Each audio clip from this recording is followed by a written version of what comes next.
Hello everyone, today I'm here in Southern California and I'm going to be heading to the Huntington Gardens to check out the afternoon tea experience. I'm going to let you know how good it is and whether it's actually worth it or not, so let's go.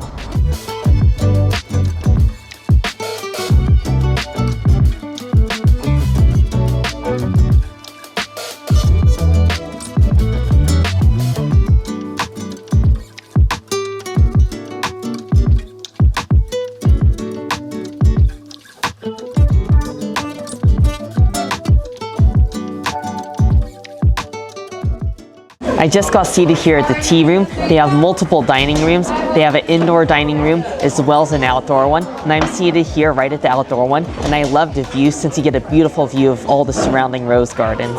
For their tea menu, I got their traditional tea set. And I also decided to add on some extra dishes on the side. I got their soup of the day as well as their salad and their caviar. This is their mixed green salad and it looks so colorful, and what I like about it is there's so much variety in here. It's not just plain lettuce.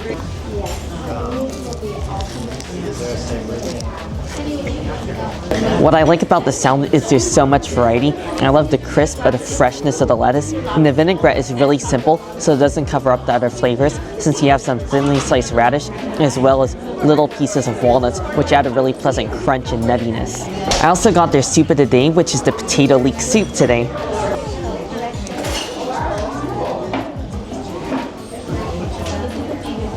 The potato leek soup is simply fantastic. I love the rich creaminess and it's very smooth, and you also have whole pieces of potatoes in there as well, and I love that sort of garlicky flavor you get from all the leeks.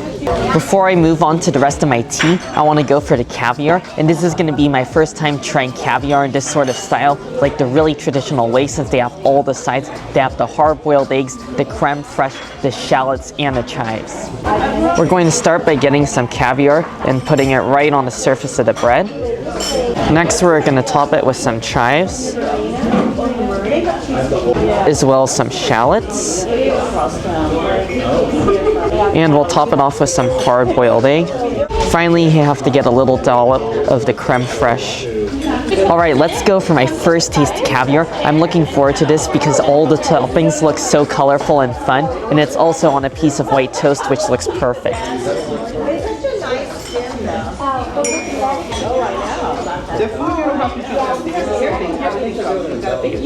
Oh wow, that is wonderful. That was not what I was expecting at all. I thought it would be a lot more fishy tasting and a lot more salty, but it's actually very well balanced. As I think one of the keys is they have buttered toast, which goes so nicely with the slight brininess of the caviar. It's very mild, but I love that you can taste every single one of the caviar pearls, and they're very perfect. None of them are smashed at all. I also enjoy the added texture from the other toppings. I think the eggs are quite nice, and on top of that you have the shallots and chives, and I feel like their brightness really cuts through some of the more strong flavors of the caviar, and it's a really nice compliment. Just make sure not to add too many like I did, because it does cover up the flavor of the caviar just a bit. Now I'm going to be moving on to their full traditional tea, and I want to start off with the tea itself. I decided to get their rose tea, and I think it's quite appropriate since we are right next to the rose garden.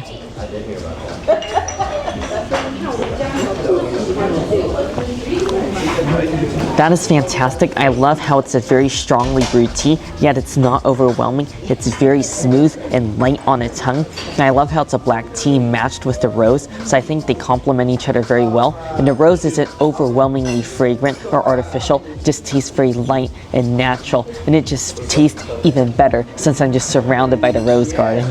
I want to start off with some of our sandwiches before we move on to some of our sweet items. This is the roast beef, and it's topped with some cranberry sauce.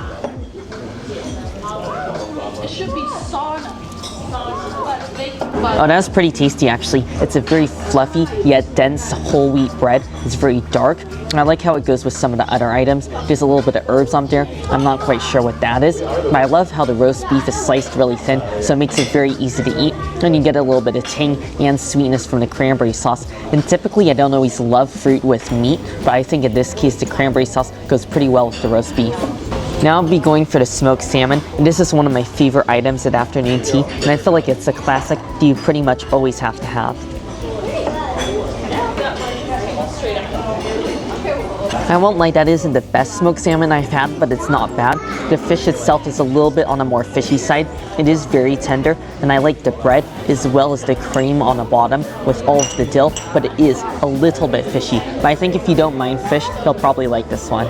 Next, I'll be trying their beet sandwich, and this one looks really pretty. I love the rich purple color, and it just looks so pleasing to the eyes. Oh, they do a great job with their beet sandwich. I don't always love beets, but I think it's done very well. I think that the beets are cooked for a long time, so they're really soft and easy to chew. And then beneath that, you have plenty of yogurt sauce that's spread over the bread. So that's a really nice tang and makes it a lot more flavorful and bright. Now I'll try a couple of their sweet items. This is their miso madeleine, and I'm pretty curious about this since I've never heard of that before. And it seems like something that's really unique that you could probably only get here at the Huntington.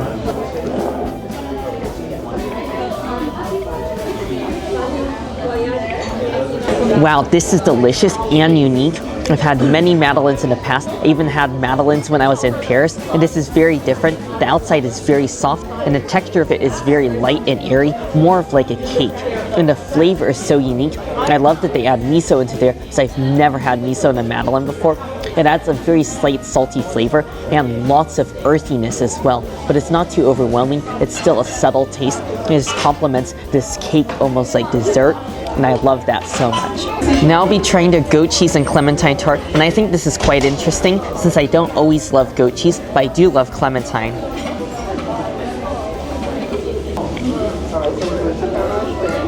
Wow, that is fantastic. I would say I like goat cheese maybe about 50% of the time, and this is the 50% of the time I do like the goat cheese. I mean, on the bottom you have the crust, which is thin and light, and it doesn't overshadow the rest. The goat cheese itself is very creamy, and it's not that strong of a goat cheese. It's very mild. It's not super salty either, and the best part about it is the clementine marmalade on top, because it's just so fragrant and fresh, and it tastes homemade. Finally, I want to try their butterscotch scone, and they also have a variety of toppings on the side, and I want to try it with their house-made orange marmalade.